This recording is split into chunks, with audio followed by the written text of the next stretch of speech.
shows up. Great.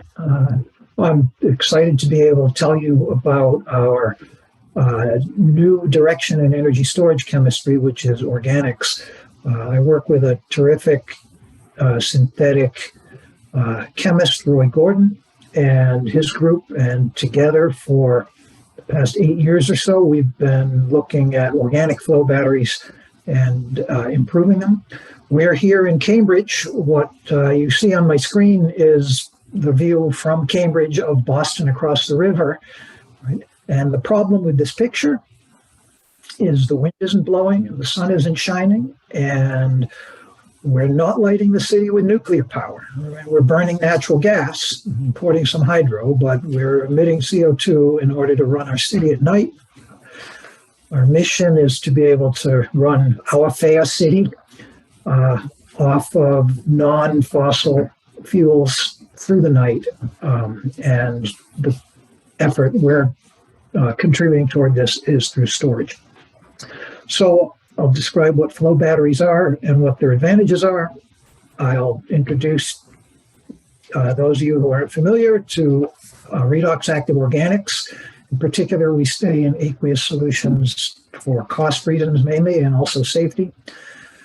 I'll show you the improvement in our chemistries over the past 8 years to something that looks reasonably competitive now, and I'll end with a brief recap of the major challenges and the outlook for where we're going. If the slides will advance, here we go. It's no surprise to anyone anymore that intermittent renewable electricity has become, in many cases, the cheapest electricity available.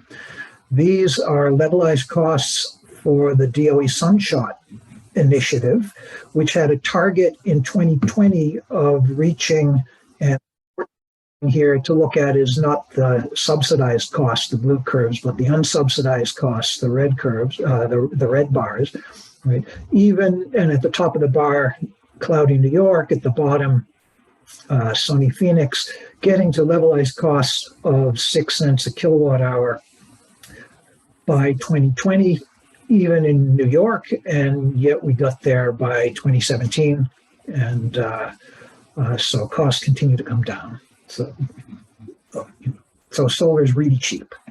The problem is the sun sets at night, and you go home and you turn on your air conditioners at that point.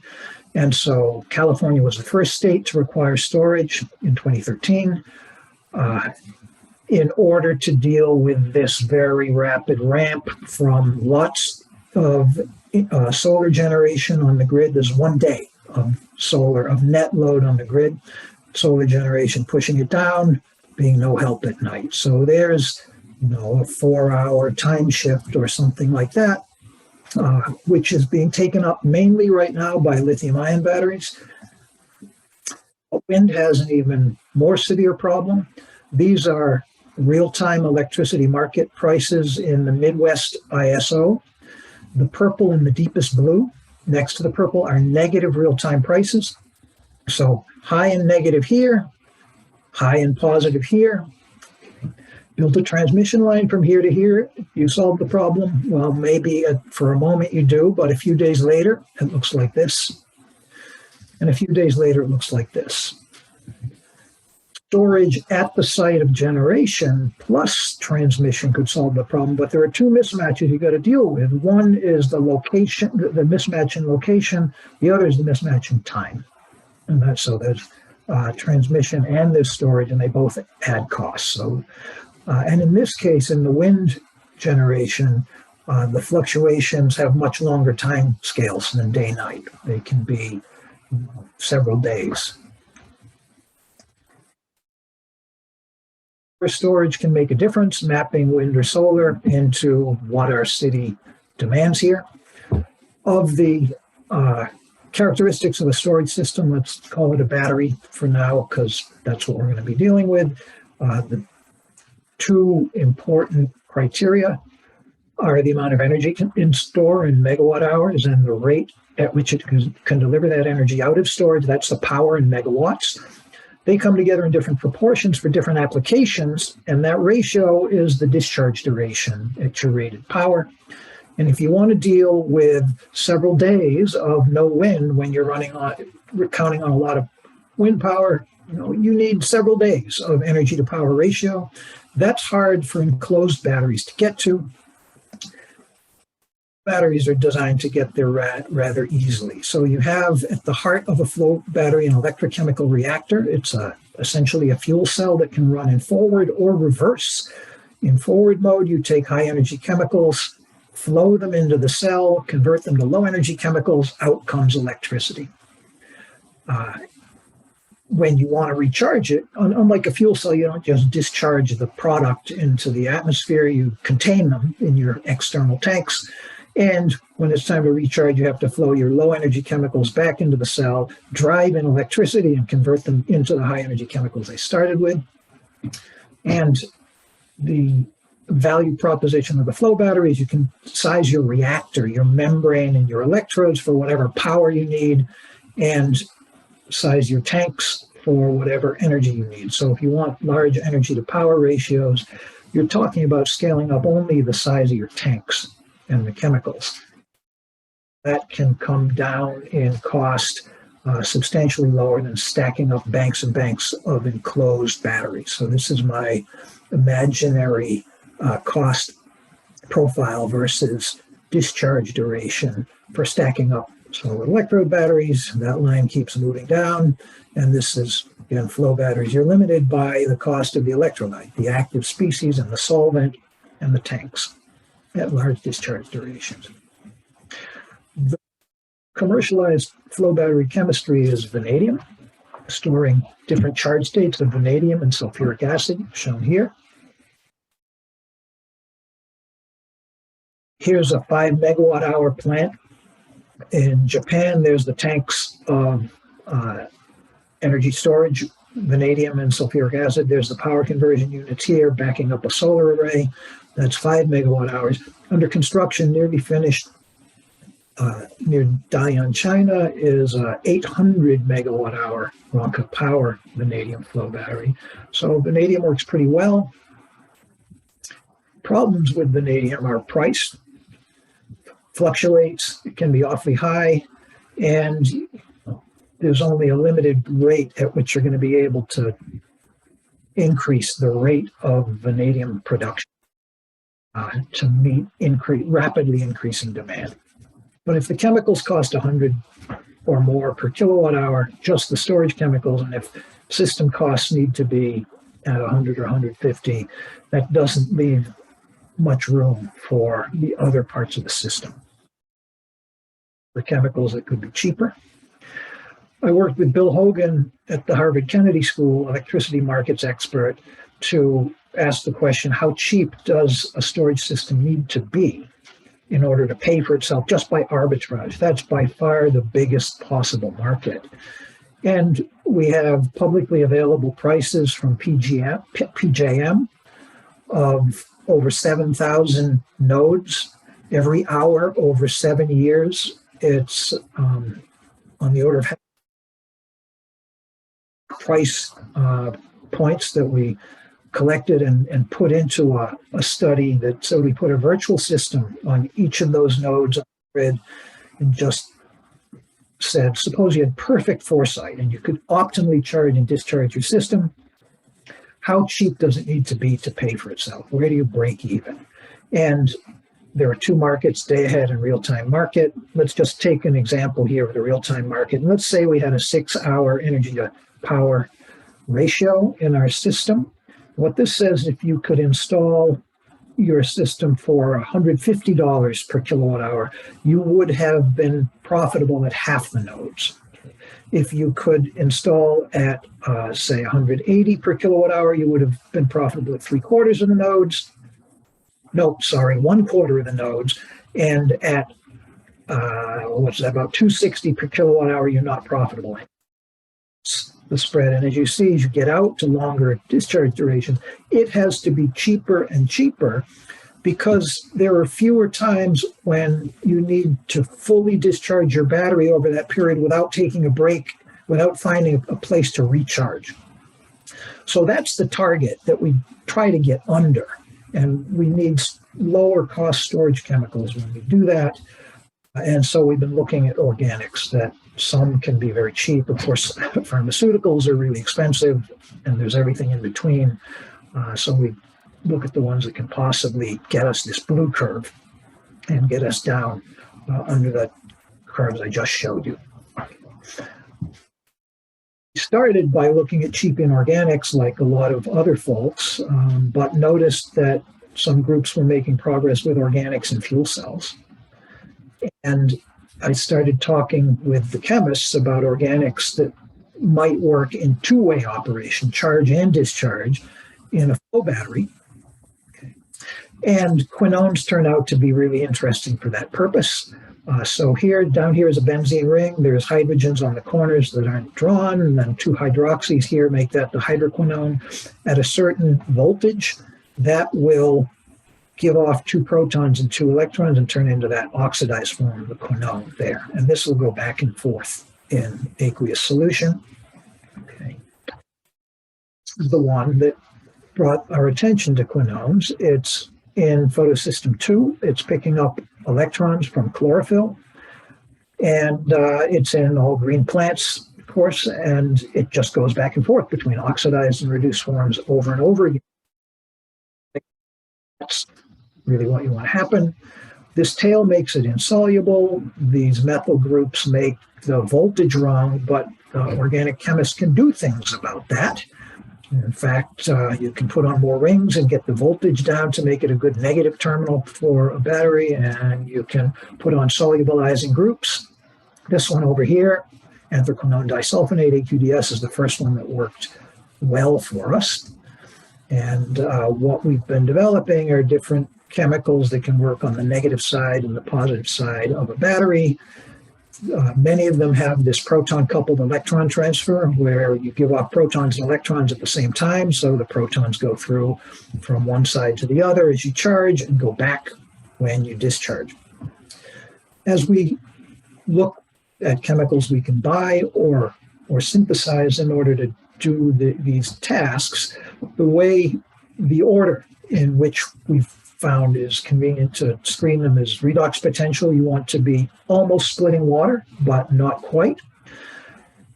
Solubility has to be high enough to give you a reasonable energy density. The kinetics have to be high enough to give you a reasonable power density. The molecules have to be stable, last a long time, and not do other things other than pick up and give off electrons.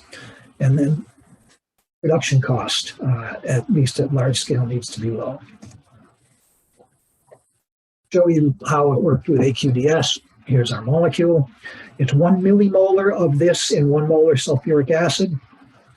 And we just have a glassy carbon working electrode. It's just going to pick up and give off electrons and not interact chemically.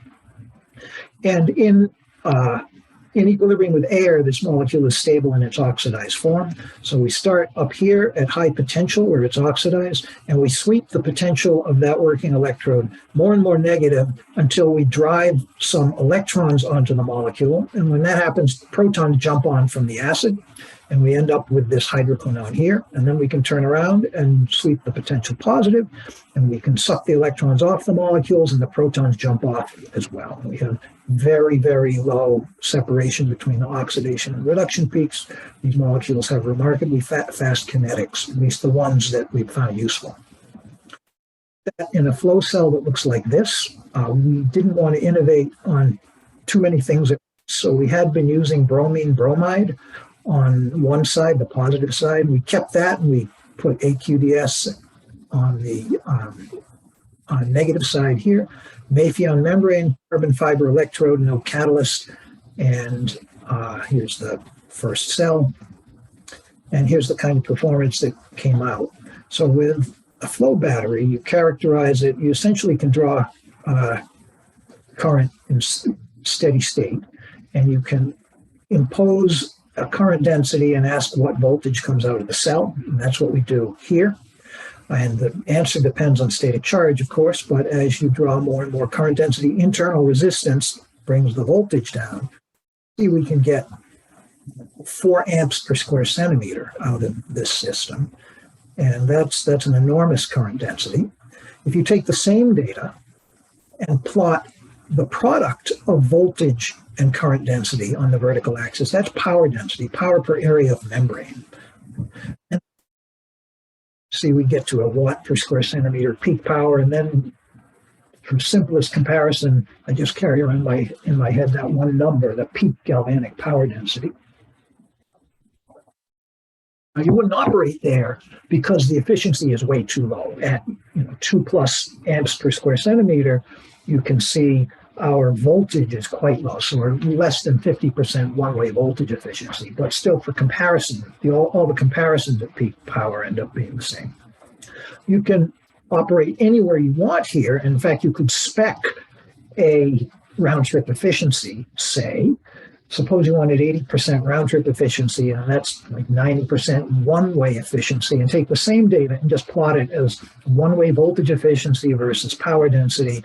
And this curve says at this range of state of charge, we could charge at about 1/4 to 1/3 of a watt per square centimeter, discharge also at those power densities at 80% round-trip efficiency. So that's pretty good. But the cell has bromine and bromide in the positive terminal. That may be suitable for industrial and utility scale settings, certainly not commercial and residential settings. And so we were looking for less toxic chemistries that might work in commercial and residential settings. We hit upon this one, dihydroxyanthraquinone, that's stable and soluble in base, and put it against a well-known ferroferricyanide positive electrolyte that Lockheed developed in the 1980s for a half-flow battery against zinc. This is actually, the word cyanide is frightening, but if you're at alkaline pH, it's stable and it's safe. Actually, ferrocyanide is a food additive. If you have sprinkle Morton salt on your food, you're getting some ferrocyanide in there with you. Just keep it out of acid. So with no acid, there's no protons to go through the membrane, but we have sodium or potassium, as the case may be. And what we get out of this cell, this is the polarization curve. We've got open circuit voltage around 1.2 volts now. We can draw over 1 amp per square centimeter, but not 4 amps anymore because we don't have protons around and nothing is as fast as protons. Peak power density, about 2/3 of what we got in the acid case. But this chemistry is much safer, and we make up, we lose in current density, but we've got higher voltage, and that's what compensates substantially in the power density here. As we have been evaluating these cells, we discovered another very important metric is how long they last in the cycle life. So we were charging and discharging these things. And so here we've got, this is, we care here only about discharge capacity, all right? That's these black squares versus cycle number. And many charge-discharge cycles per day. And we had something like an 11,000 cycle half-life. And we thought that was really great until we discovered to our horror that the lifetime doesn't depend on the cycle rate. For all the organics that we've looked at that have reasonable lifetimes and so on, it doesn't depend on how many times you charge and discharge the battery. It only depends on the passage of time. And we discovered that by setting up this symmetric cell, a volumetrically unbalanced, compositionally symmetric cell of the same chemical against itself, where one side is the capacity limiting side. So as we lose capacity, we're measuring the capacity on this side, we lose it on this side. Doesn't matter what's happening here, crossover isn't a problem in a symmetric cell. And what Marc Anthony Goulet found as we were doing this was cycling rapidly, we're losing about 6% per day. If we hold charged, we lose essentially nothing here and here. If we hold it state of charge for a day, we lose about 1% per day here and here. So it's not cycling, it's just sitting there for a day. And if we hold when it's fully charged, then we lose of order 10% per day here and here. So it's all the passage of time, and the rate depends on state of charge, but not on cycle rate. And that means our little academic cells, where we charge and discharge many times per hour and get very long cycle lives, ourselves with those. And we have to do we have to study and understand temporal fade rates. Now, the molecules don't have to last forever in order to be more interesting than vanadium. There has to be some combination of cost and lifetime that can get them there. And the combination will depend on what your interest rate for discounting is, as you've shown here. And the trade-off comes in the form of this replacement cost ratio, which is the annual replacement cost divided by the capital cost savings in filling your tanks with a cheaper chemical compared. So if your replacement cost is low and your interest rate for discounting is high, then the organic can be interesting. In the other case, it's not interesting at all. And the trade-off, the break-even depends on the project life, as you can see here. So for example, suppose vanadium costs 100 units and your organic costs 30 units, but you lose 15% of it per year. Then this replacement cost ratio is 15% of your 30 units divided by the 70 units of savings. That's 0.064. So you can say, okay, I have a 20-year project. That my break-even discount rate is 2.3%.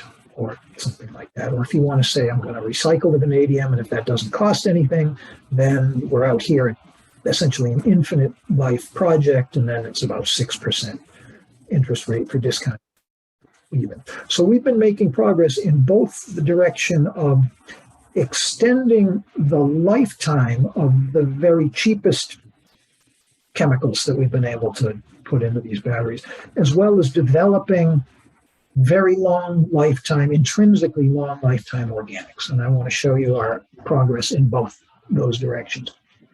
These are among the very cheapest anthraquinones that we can make. We had an ARPA-E program that allowed us to engage the services of a consultant who had retired from the chemical industry to evaluate costs for us versus scale of production. We have about a 1 volt cell, so a kiloamp hour is about a kilowatt hour, and likewise here. So I can think of these as cost per kilowatt hour of our chemicals, right, versus megawatt hours per year of production. And what you see is that production rates, it's ridiculously high, but when you get up to the scale of just 1 round-trip power mega battery per year, you're down at less than $20 per kilowatt hour or something like that. That's encouraging. Of course, getting there is a problem, but it turns out these molecules don't have long lifetimes. And we've been using this one, the one in base, as the prototype for lifetime extension studies. Marc-Antoine Goulet and Lu Xuantong looked at the decomposition mechanism in some detail in order to figure out what was going on and allowed us to do something about it. So here's the normal change between the oxidized and reduced forms. Because we're at pH greater than about 12 hydroxys, we still call it dihydroxyanthraquinone, but the protons are sucked off by the base and turn into water. All right, so these become just O- here and here. But there's the oxidized form, the reduced form. This is the discharged form. That's the charged form. And when you charge it up, what happens is 2 of these reduced forms will come together and disproportionate into 1 oxidized form and 1 over-reduced form. That has lost an oxygen. It's not redox active anymore. So we've lost capacity. It's called anthrone. And then further oxidation will turn this into a dimer. And then that dimer can go away. And we thought it was irreversible when we published this paper in 2019. It tells us some of the things we need to do.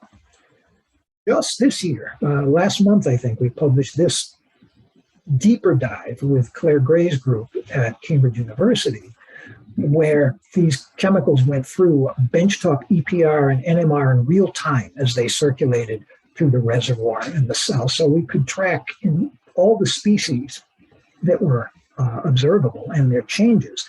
And here's what we were able to see. So here is voltage versus time during a discharge. Right here, it's fully charged at 1.6 volts or something.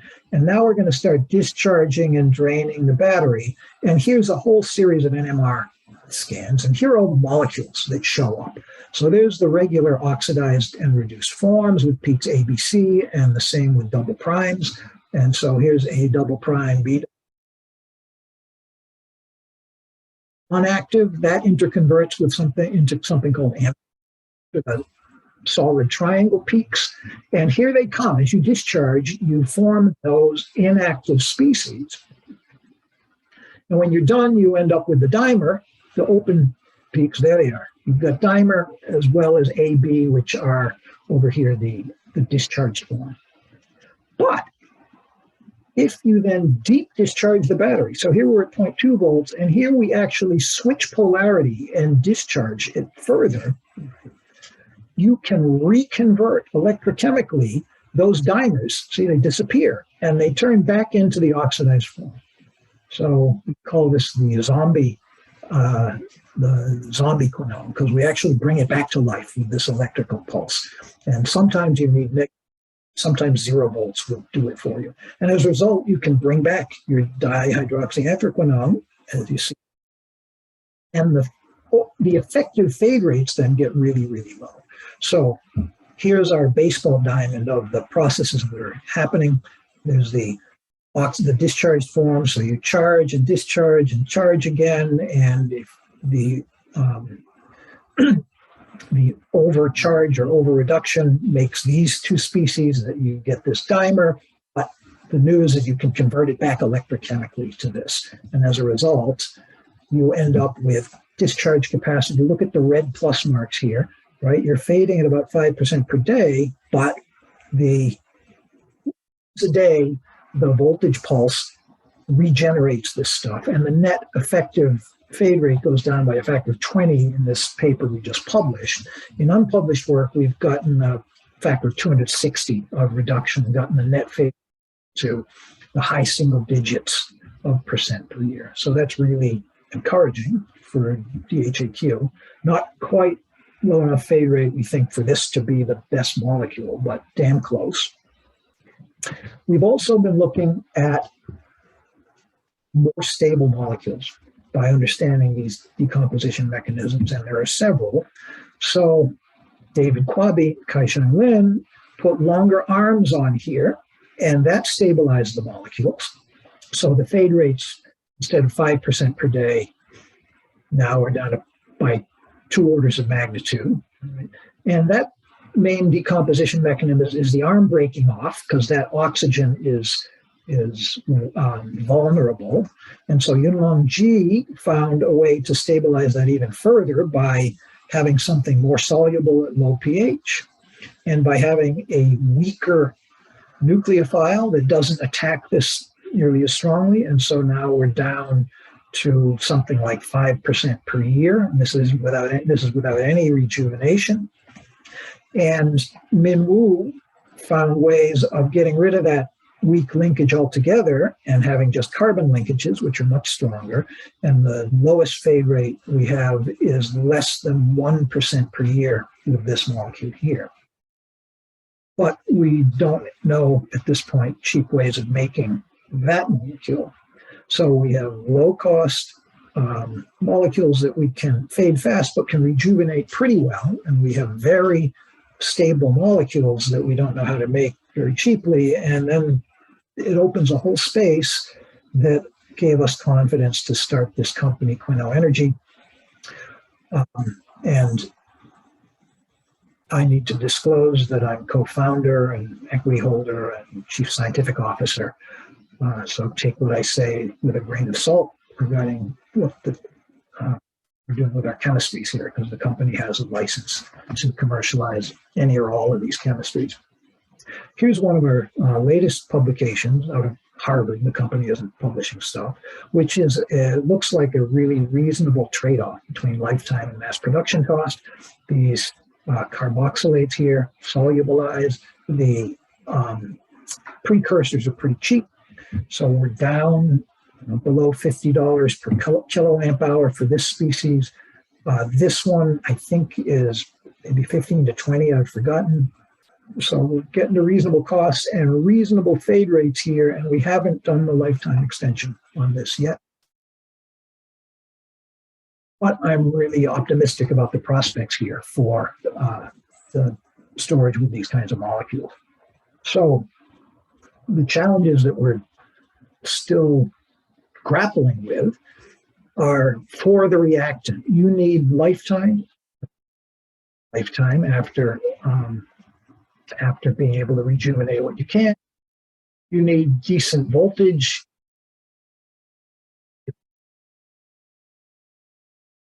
The cell efficiency and power density are really important. There's trade-offs among them as we get to molecules that are better here.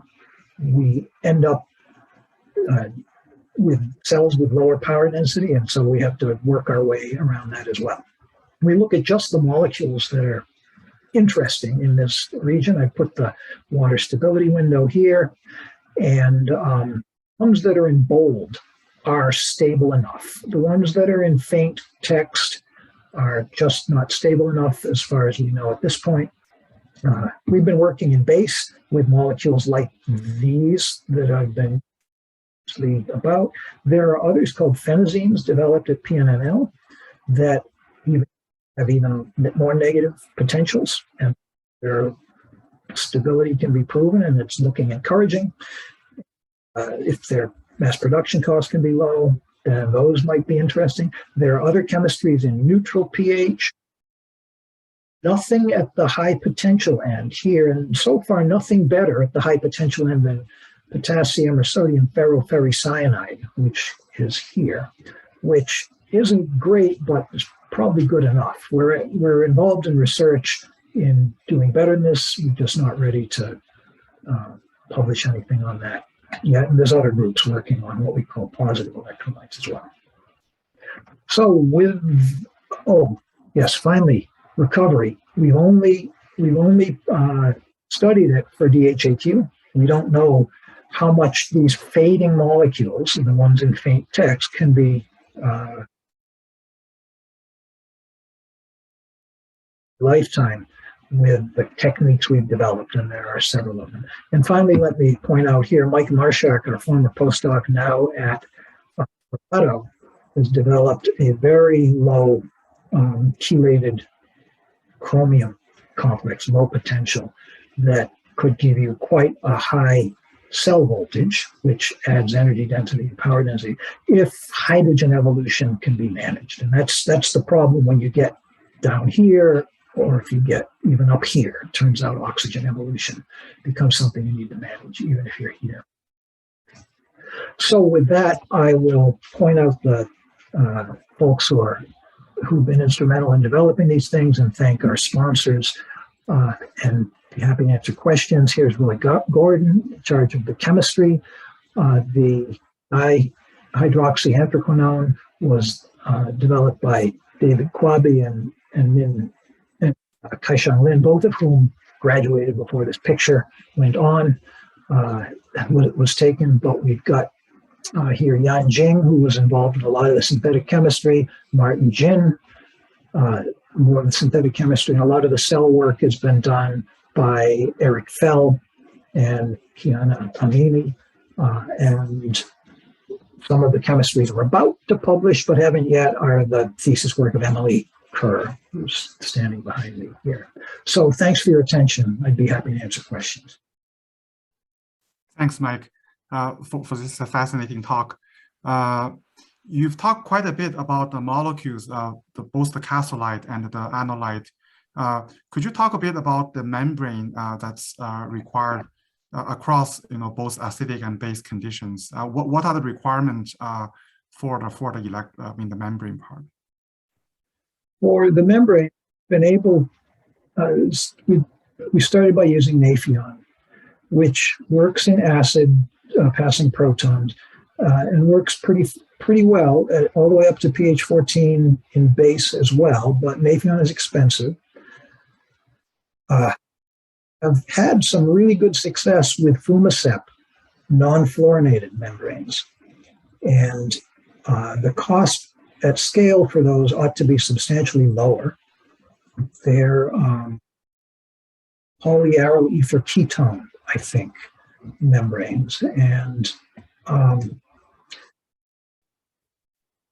some of them are very thin. When we handle them in the lab, one of the challenges is they break or rupture easily, but when they're handled with machines at larger scale, there doesn't seem to be that kind of problem.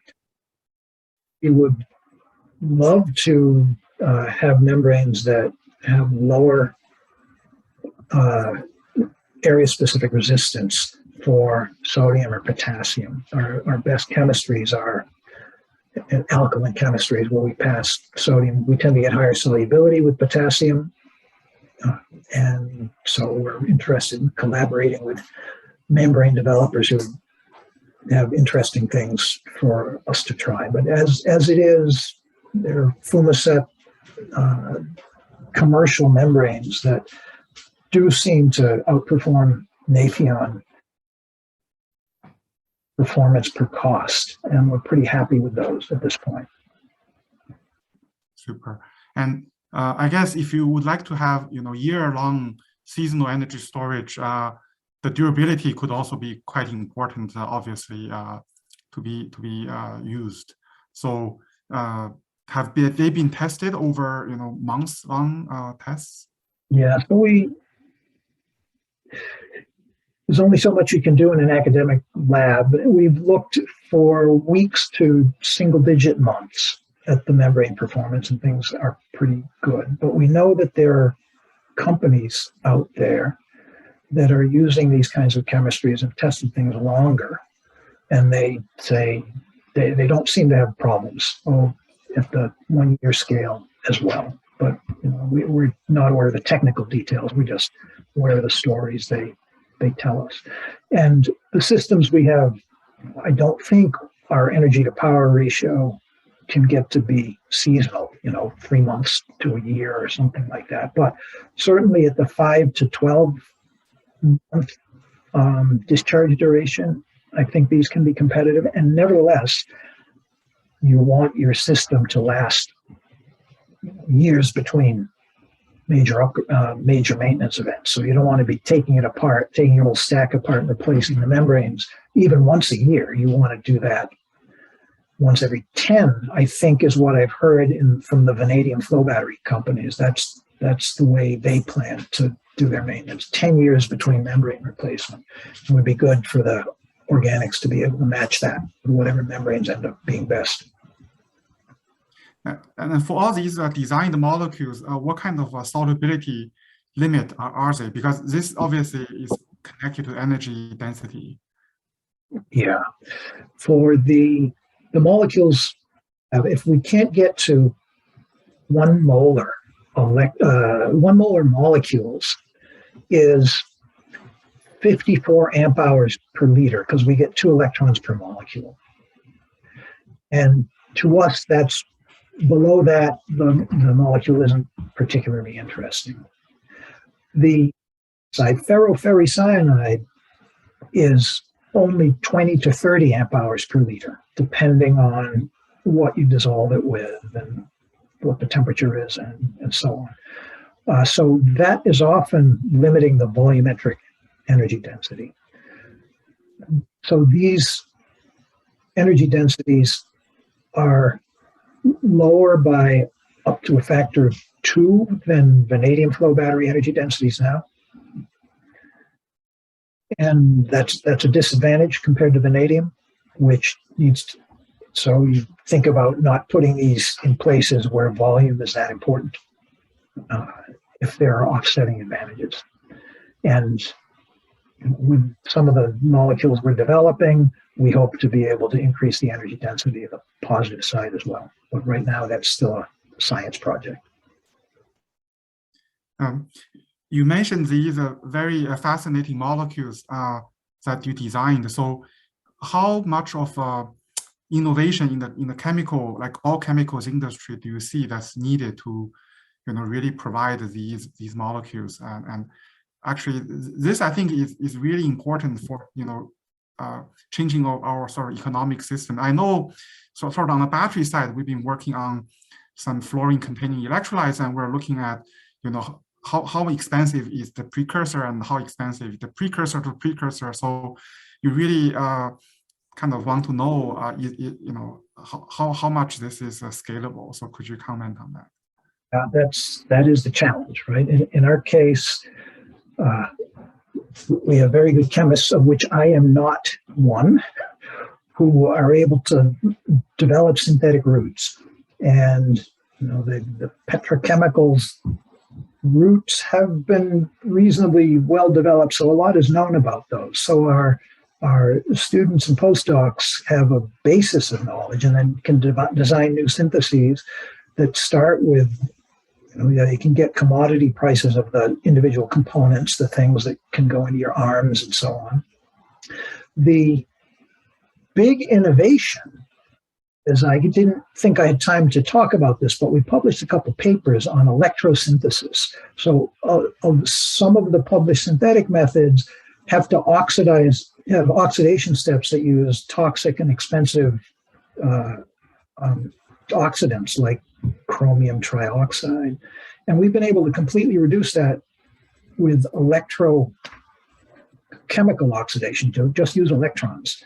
And that, so we have a paper published in Green Chemistry in the past 2 years, I think, where we've developed ways that I think are scalable, but need to be proven, because now you have an electrochemical cell. So we have one paper where we're able to start with anthracene, not a quinone, and solubilize it in a way you can just electrochemically oxidize it and turn it into an anthraquinone right in the battery, and then operate it in the battery. So those are recent innovations that I think are going to help get the costs down even further. Super. Yeah, I think now, open up for the whole panel, and I see Robert raise his hand, so go ahead. Yes, thanks very much. And Mike, really fascinating work. And, I've been following this for a long time, as you know. And one thing, you'd sort of talk about this in terms of grid scale, and you can imagine these gigantic tanks and so on. Does it also work on sort of maybe kind of residential scale? I mean, if people are going to put solar panels on their roofs, is this something that could replace or supplement the power wall idea, maybe with fewer critical minerals? Yeah, good question. Of course, before you ever build something that's going to store megawatt hours, you're going to build something that stores kilowatt hours. So you're on your way there. And the economics get better as you get to bigger scale for a bunch of reasons, of course. And so the question is a good question. Can we do something that's economically competitive at the single home scale? Certainly in terms of size, it's not a big deal. You could store about a day's worth of solar energy on a typical single family home's rooftop photovoltaic system in basically something the size of 2 hot water tanks. It could be in your basement with a big block of metal in between that's your electrochemical stack. So it's feasible. Can we get the economics to be competitive with the power wall? That would be nice. I don't know. That's certainly a nearer term target than solving the grid scale problem. Maybe the next grad student can look into that. Yes.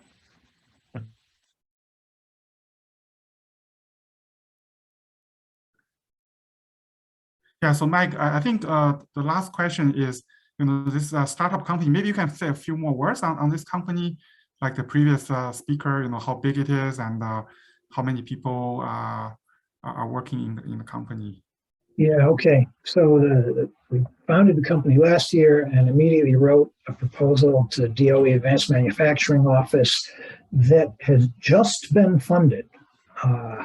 And that is for flow battery chemicals manufacturing, or something, flow battery manufacturing. So now the company can hire people. It has 2 people. It has the CEO is Eugene Bay, who was a postdoc with us a few years ago, developed some terrific neutral pH chemistries, Xerox Palo Alto, and developed other electrochemical, really interesting, commercially competitive ideas. So he left Xerox and started this company. CTO is Mason Bahari, who was a postdoc with me until about a year ago. Now with this grant, the company has some subcontractors to specialize in the chemical synthesis, and Harvard actually has a subcontract to test the chemistries that are developed in academic scale cells, and in principle they can hire someone. I'm not sure that they're actually planning to hire someone at this stage rather than work through subcontracts and partners in order to get larger scale cells up and proven with the chemicals that we're contracted to synthesize. And it's physically located in Cambridge or locally? No, it's in Silicon Valley area. So I haven't even visited yet. I'm looking forward to easy flying conditions again to be able to visit. But they have a lab, where they're building things, and